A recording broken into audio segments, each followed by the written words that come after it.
Au cours de la scolarité d'un élève, les apprentissages sont au cœur du processus de réussite. Et Voltaire disait, c'est la connaissance qui libère. Oui, mais la connaissance de quoi? Bonjour, je m'appelle Patrice Mutin, j'espère que vous allez bien. Je suis professeur de l'éducation nationale et fondateur d'Apprentissage Innovant. Dans cette première des 3 vidéos qui vont suivre, nous allons voir comment, en tant que parents, nous pouvons être de véritables personnes ressources dans la scolarité de nos enfants, afin de les aider à mieux réussir, en ayant quelques ficelles pour cela. Alors chaque année, des élèves ont à relever des défis qui correspondent au niveau de la classe dans laquelle ils se trouvent.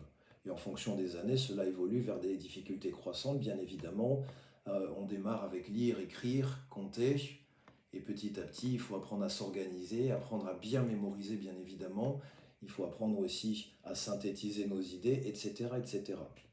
Et l'expérience montre qu'en fin de compte, parmi tous ces challenges, un certain nombre parmi eux sont plutôt faciles à relever, plutôt faciles à dépasser, c'est la majorité des cas, mais que quelquefois, les élèves vont se trouver face à un challenge qui est véritablement difficile et qui leur donne du fil à retordre. Ce ne sont pas les mêmes pour tous les élèves, bien évidemment.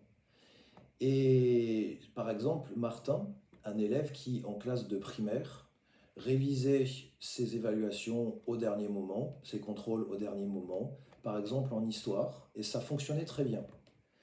Il commence son année de quatrième avec successivement 2 mauvaises notes. Il attribue ça à des raisons externes, comme par exemple le chapitre sur la Révolution française était un peu trop difficile. Mais en fin de compte, quand on le lui explique, il va se rendre compte que son organisation qui fonctionnait bien quand il était dans les petites classes ne peut plus fonctionner maintenant qu'il est entre guillemets dans des classes de plus grands. Alors, le message, c'est qu'il faut toujours faire la différence entre ce que l'élève peut faire ou ne pourrait pas faire, mais surtout, en fait, qu'à un certain moment, il ne sait pas le faire. À un certain moment, son raisonnement ne lui a pas donné suffisamment de ressources pour arriver à dépasser l'obstacle. Martin est tout à fait capable de s'organiser différemment pour structurer ses apprentissages et continuer sur la voie de la réussite. Mais à l'instant T, il n'avait pas cette information.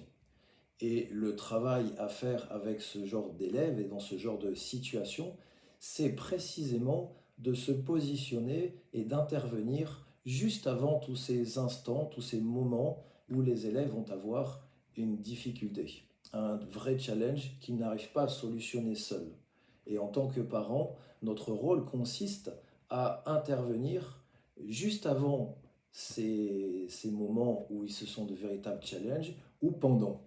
Et l'intérêt de cela, c'est qu'en fait, on va permettre à l'élève de continuer à avancer, on va lui permettre de continuer sur sa trajectoire de réussite, et on va surtout éviter des situations dans lesquelles il pourrait continuer en restant seul à buter sur des problématiques, ne sachant pas comment faire pour s'en sortir, et ce qui aurait le risque de l'amener peut-être à penser qu'il n'est pas capable.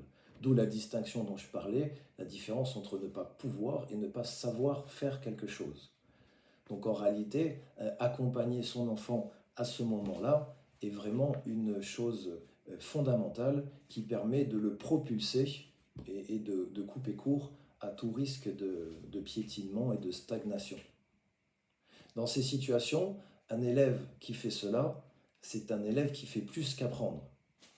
Parce qu'en plus des connaissances que lui demande d'apprendre la matière et son professeur, il comprend aussi les mécanismes de comment ça fonctionne. Et dans ces cas-là, un élève qui apprend est au sens littéral du terme un élève qui s'élève.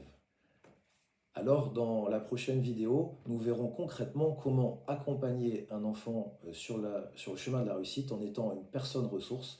Et nous verrons notamment que tout miser sur renforcer ses capacités et ses méthodes d'apprentissage n'est pas forcément la seule ni la meilleure des stratégies.